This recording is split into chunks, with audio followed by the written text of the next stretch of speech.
हज़रत इदरीस अलैहिस्सलाम की रहनुमाई अपने बेटे और सारी इंसानियत को जो उस ज़माने में मौजूद थे और जो आने वाले हैं। इदरीस अलैहिस्सलाम ने कहा, ऐ मेरे बेटे मतुशिलह, अपने सब भाइयों को मेरे पास बुला और अपने माँ के सब बेटों को मेरे पास जमा कर, क्योंकि कलाम मुझे पुकारता है और रूह मुझ पर डाली जाती है, ताकि मैं तुम्हें वो सब कुछ दिखाऊं जो तुम पर आबाद तक पहुंचेगी। और वहां मतुशिलह ने जाकर अपने सब भाइयों को अपने पास बुलाया और अपने रिश्तेदारों को भी जमा किया। इदरीस अलैहिस्सलाम ने कहा कि मेरे मुंह की आवाज पर ध्यान दो, क्योंकि मैं तुम्हें नसीहत करता हूँ, तुम्हें अजीज कहकर पुकारता हूँ। नेकी को पसंद करो और उस पर चलो, और दोहरे दिल के साथ नेक लोगों के करीब न जाओ और दोहरे दिल वालों के साथ न मिलो, बल्कि मेरे बेटों नेकी से चलो, और ये आपको अच्छी राहों पर रहनुमाई करेगा और नेकी आपकी साथी होगी। क्योंकि मैं जानता हूँ कि जमीन पर जुल्म जरूर बढ़ेगा, क्योंकि मैं जानता हूँ कि जमीन पर जुल्म जरूर बढ़ेगा और जमीन पर एक बड़ा अजाब नाजिल होगा और तमाम बुराई खत्म हो जाएगी। हाँ, वो अपनी जड़ों से काट दी जाएगी और उसकी पूरी बुनियाद तबाह हो जाएगी, और बुराई फिर जमीन पर खत्म हो जाएगी, और बुराई और जुल्म के तमाम काम और खता दो दर्जों पर गालिब होगी। और जब बुराई और गुनाह और कुफ्र और हर किस्म के जुल्म के काम बढ़ेंगे और बेदीनी और खता और नापाकी बढ़ जाएगी, तो उन सब पर आसमान से एक बड़ा अजाब नाजिल होगा। और अब मेरे बेटों, मेरी सुनो और नेकी की राहों पर चलो और जुल्म के राहों पर मत चलो, क्योंकि वो सब जो बुराई की राहों पर चलते हैं हमेशा हमेशा के लिए हलाक हो जाएंगे।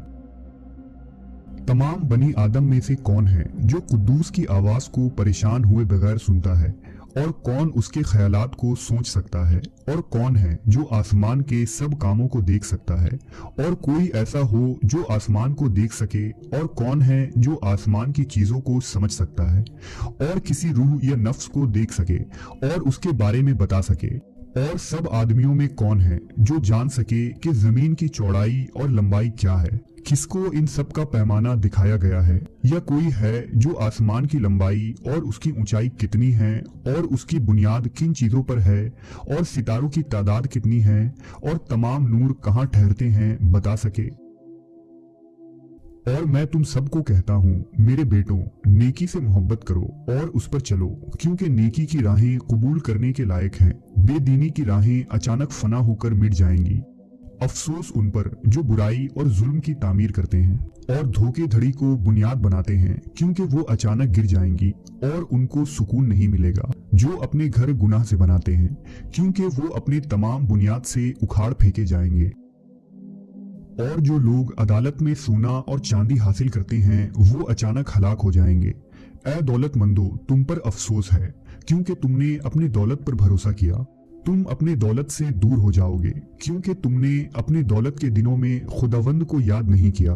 तुमने कुफ्र और बुराई की है, और कत्ल के दिन और अंधेरे के दिन और अजीम फैसले के दिन के लिए तैयार हो गए हो। इस तरह अब मैं कहता हूँ और तुझ पर ऐलान करता हूँ, जिसने तुझको पैदा किया है वो तुझको उखाड़ फेंकेगा, और तेरे गिरने पर किसी को भी तरस नहीं आएगा, और तेरा खालिक तेरी तबाही पर खुश होगा।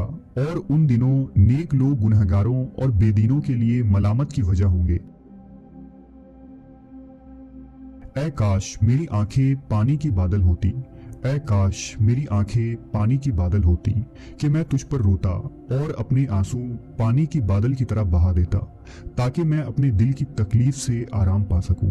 किसने तुझे मलामत और बदकारी की इजाजत दी है? ऐ नेक लोगों, गुनहगारों से मत डरो, क्योंकि खुदावंद उन्हें फिर से तुम्हारे हाथ में कर देगा, ताकि तुम अपनी ख्वाहिशात के मुताबिक उन पर फैसला करो, और उनके तमाम जलाल और शान व शौकत के साथ, और शर्मिंदगी और कत्ल गारत और बुराई और बड़ी बेबसी के साथ उनकी रूहें आग की भट्टी में जलाई जाएंगी, उनकी रूहें आग की भट्टी में डाली जाएंगी।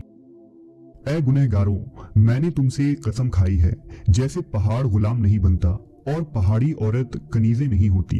गुनाह जमीन पर नहीं भेजा गया, बल्कि इंसान ने खुद ही उसे पैदा किया है, और बुराई पैदा करने वाले एक बड़ी लानत के साथ नीचे गिरेंगे। औरत को बांझपन नहीं दिया गया, बल्कि वो अपने हाथों की कामों की वजह से बे औलाद मर जाती हैं। ऐ गुनहगारों, मैंने तुमसे मुकद्दस रूह की कसम खाई है कि तेरे तमाम बुरे आमाल आसमानों पर जाहिर हो जाएंगे और तेरे जुल्म सितम का कोई आमाल ढका हुआ पोशीदा नहीं है। और अपने रूह में न सोचो और न अपने दिल में ये कहो कि तुम नहीं जानते और ये नहीं देखते कि हर गुनाह हर रोज आसमान पर खुदावंद के आगे लिखा जाता है। अब से तुम जानते हो कि तुम्हारा सारा जुल्म जिससे तुम जुल्म करते हो हर रोज तुम्हारे अदालत के दिन तक लिखा जाता है। ऐ बेवकूफों, तुम पर अफसोस, क्योंकि तुम अपनी हिमाकत की वजह से हलाक हो जाओगे और तुम अक्लमंदों के खिलाफ ज्यादती करते हो और सुकून तुम्हारे हिस्से में नहीं आएगी। और अब जान लो कि क्या तबाही मुकर्रर नहीं किया और क्या उसने उसके कामों के हदों को मुकर्रर नहीं किया और उसे रेत में कैद नहीं किया और उसकी मलामत पर वो डरता है और सूख जाता है और उसकी वजह से मछलियां और जो कुछ भी उसमें है मर जाती हैं। लेकिन ऐ गुनहगारों, जो जमीन पर है उससे नहीं डरते। क्या उसने आसमान और जमीन और जो कुछ भी उसमें है सबको नहीं बनाया? जमीन और समुंदर में चलने वाली हर चीज को किसने समझ और हिकमत दी? क्या जहाजों के नाखुदा समुंदर से नहीं डरते? फिर भी जब तुम मरते हो तो गुनहगार तुम्हारे बारे में कहते हैं कि जैसे हम मरते हैं इसी तरह नेक भी मरते हैं, और वो अपने अमाल का क्या फायदा उठाते हैं और अब से वो हमेशा के लिए रोशनी नहीं देखेंगे। मैं तुमसे कहता हूँ ऐ गुनहगारों, खाने पीने, लूट मार करने और गुनाह करने और आदमियों को नंगा करने और दौलत कमाने पर राजी हो। क्या तुमने नेक लोगों को नहीं देखा कि उनका अंजाम क्या होता है? क्या तुमने नेक लोगों को नहीं देखा कि उनका अंजाम क्या होता है? उनमें मरते दम तक तंदुरुस्ती पाई जाती है, इसके बावजूद वो फना हो जाएंगे और ऐसे हो जाएंगे जैसे कि वो कभी थे ही नहीं।